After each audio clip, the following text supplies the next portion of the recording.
అసలు స్వామి హనుమ పేరు చెప్తే చాలు, బుద్ధిర్యశో బలం ధైర్యం నిర్భయత్వం అరోగత అజాడ్యం వాక్పటుత్వం చ హనుమత్ స్మరణాత్ లభేత్.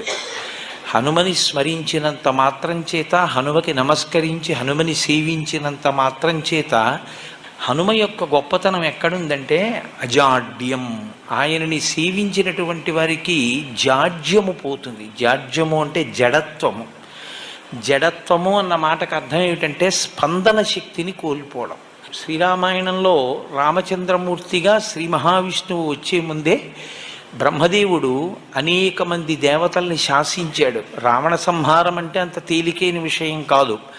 నరవానరముల చేత సంహరింపబడడు కనుక, ఆయన నరవానరముల చేత సంహరింపబడనని వరం అడగలేదు కనుక మీ అందరూ కూడా వానరాంశలలో వెళ్ళండి అన్నాడు. దేవతలందరూ వానరుల యొక్క అంశలలో వచ్చారు.